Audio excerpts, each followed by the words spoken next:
In response to a viewer comment, I figured it was time to do a video on a full detailed analysis of the cost of ownership of a 2022 Chevy Bolt EV.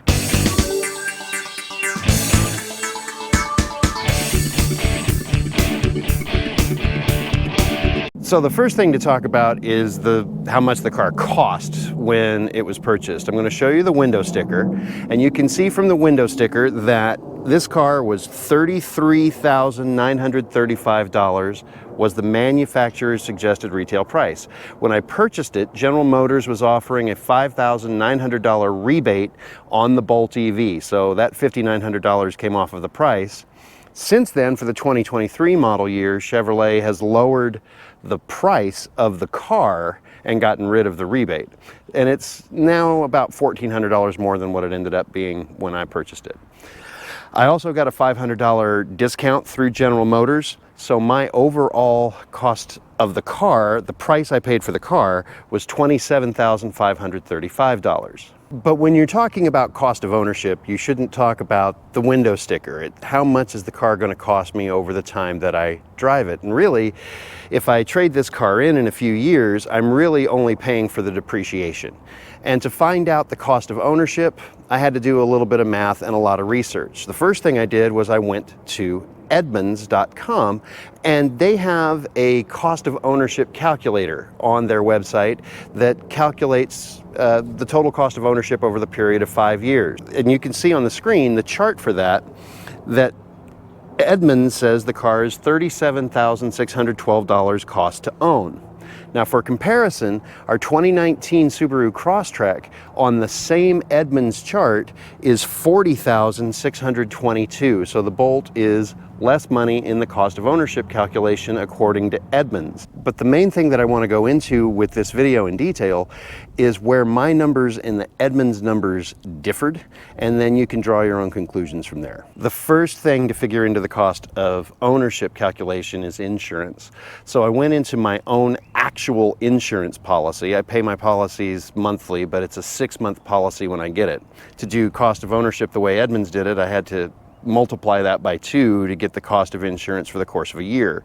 And through my insurance provider, it's $2,479 to insure this car for a year. Now, I don't have the base insurance. I've got rental car reimbursement on there, uninsured motorist on there. I've got what's the other thing? Roadside assistance in there. Plus, it's full coverage, comprehensive and collision. I get some discounts, good driver discounts. I've been with the same insurance company for over 10 years, so I get a discount there. Plus, I'm 52 years old. I don't get charged on my age. And we've got multiple vehicles insured. So your mileage may vary on what your insurance cost is. Now, our insurance went up about 40% back in December, and when I called my insurance provider, they said that happened statewide. It used to be considerably less than it was this year, and it hit all of our cars, no matter whether they were electric or gasoline. For pure comparison's sake, $2,479 to insure this car for a year. That 2019 Subaru Crosstrek with the same insurance provider on our same exact policy the way it is $2,104. Now, that's a difference of $375 per year more on this car, but it is 3 years newer, and it was a higher sticker price when I got it. And it comes down monthly to a difference of $31.25 to insure this compared to our Subaru Crosstrek.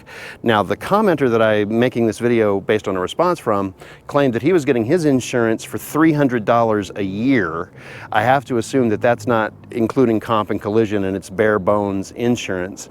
Looking at my policy, taking it as bare bones as I could, I come up with $893.88, but I'm not going to have liability only on this car. So I'm going to keep that higher number in the cost of ownership calculation. For insurance, I ended up being higher than the Edmunds estimate. So already I'm going above their chart. The next one was depreciation, and they showed in their chart that this car would depreciate $16,000 over the course of 5 years. And that seemed a little high to me given the current state of the used car market. So what I did was I went on to cars.com and I looked at only 1 year at a time of Chevy Bolt EVs.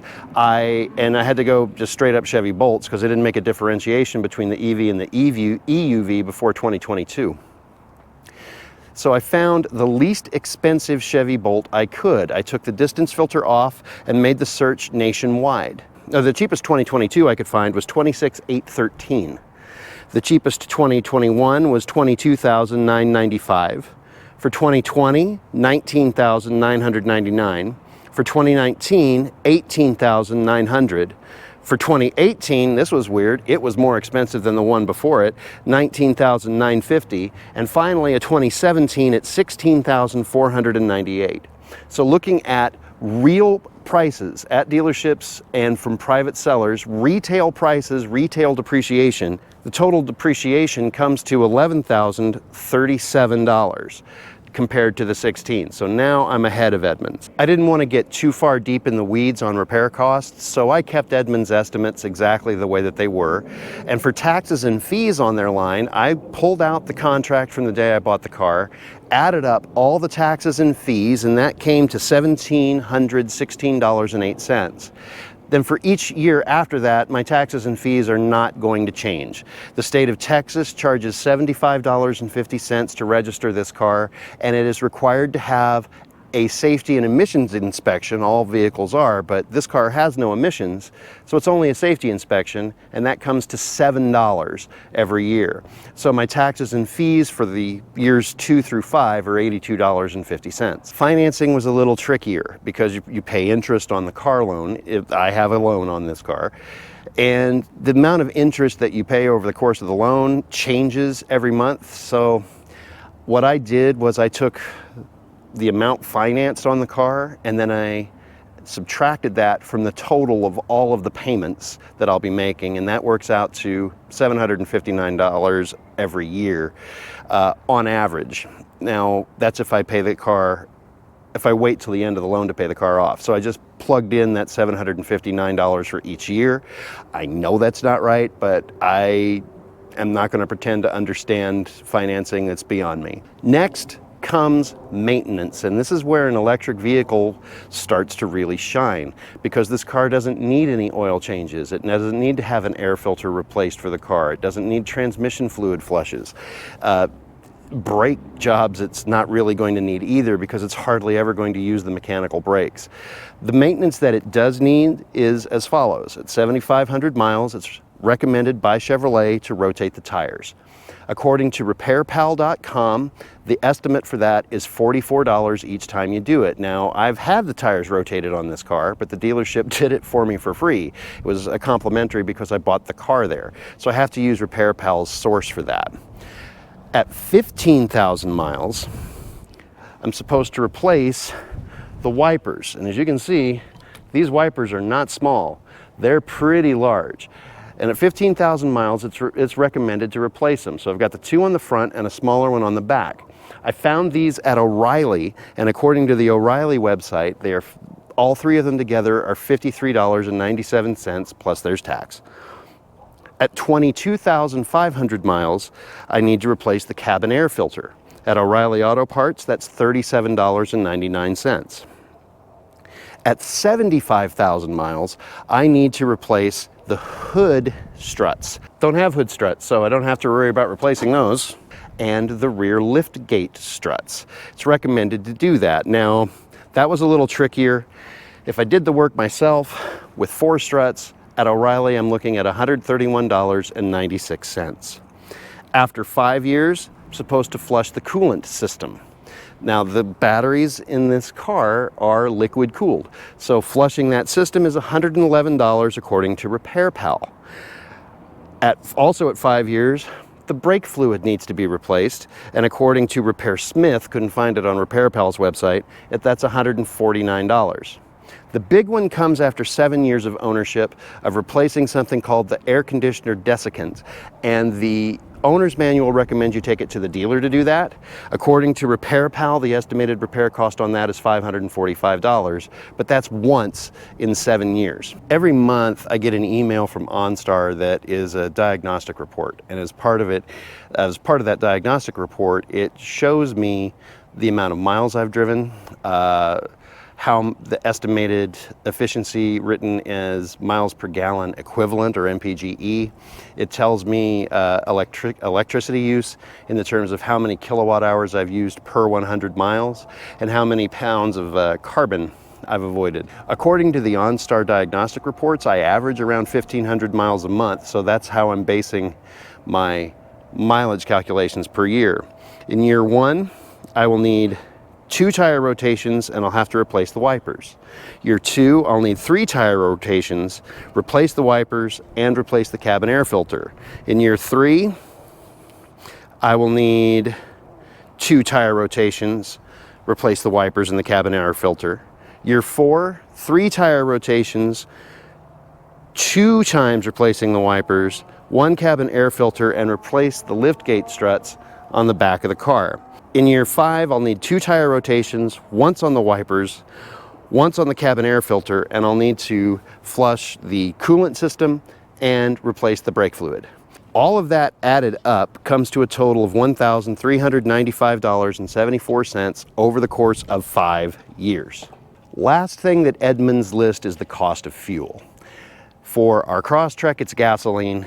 For the Bolt, it's electricity. I use the rates that are close to us. The cheapest gas that I could find when I researched this was $3.09 a gallon, or $3.099. And our electric rate, based off of our solar buyback rate, is 11 cents per kilowatt hour, because that has gone up since my last video. This car has a lifetime efficiency, according to the car's onboard computer, of 3.9 miles per kilowatt hour. At the cost of 11 cents per kilowatt hour, that calculates to 2.8 cents per mile for fuel. Since my spreadsheet just automatically rounds it up to 3 cents, it's going to look like that. And then over the length of my 59-mile round trip commute every day, that's $1.71 in my commute that I'll use on a daily basis. Compared to the Crosstrek, our Subaru Crosstrek, at 28.3 miles per gallon, and the cost of gas at $3.09 per gallon, that works out to a cost per mile of 10.9 cents, or rounds up to 11 cents per mile.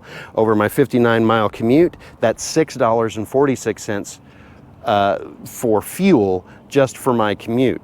Now, over the course of the year, taking my average number of miles per month of 1,500, I did some multiplication and it came up to $573 of electricity per year to fuel this car. By comparison's sake, just in the miles that I've driven now, in 7 months, the cost of gas in our Subaru would have been $1,700 already, with 5 months to go, just off the gallons of gas that OnStar says I've saved. So I've put all of this into a chart similar to the Edmunds chart, and what it comes to as a total is $34,346.82 overall cost to own. It's a little, about $3,000 less than what Edmunds originally said, in the neighborhood of $3,000. And if Edmunds says the Subaru's in the neighborhood of $40,000 and they're $3,000 high, so I'm looking at $37,000 for our Subaru, $34,000 for our Bolt. Now, one thing about EVs is you're going to need tires, and tires isn't figured into the Edmunds calculation. I shop for these tires at Discount Tires website, and it looks like I can get a set for about 800 bucks. So figure I'll need that twice over the course of 5 years. I add that in, and now that 5-year totals $35,946.82. Going to need tires on that Subaru too, so add that back in. So in conclusion, I'll just end with final comparison as to why, even though the Subaru Crosstrek cost $2,000 less on the sticker than the Bolt did, that the Bolt has a lower cost of ownership than our Subaru, even though the Subaru is going to save us another $2,000 in insurance. It comes down to fuel and oil changes. This car's never going to need oil changes. The Subaru is going to need $900 worth of oil changes, $936 worth of oil changes to get through those 5 years. And gasoline alone for the Subaru, to add up that many miles, is going to be $9,855 over the course of those 5 years, compared to the cost of electricity on this, which is considerably less. $573 over the course of 5 years is $2,865. Save $7,000 on fuel alone just with this car. If you're considering an electric vehicle over a gas-powered vehicle, these are just some things that you can take into consideration. I'm doing some research for some upcoming videos that compare electric vehicles to their internal combustion engine counterparts, and some of them, the EV works out to be cheaper or the same price, and others, the EV is way more expensive. It depends on the make and the model. So those videos will be coming out soon. Thank you very much for watching.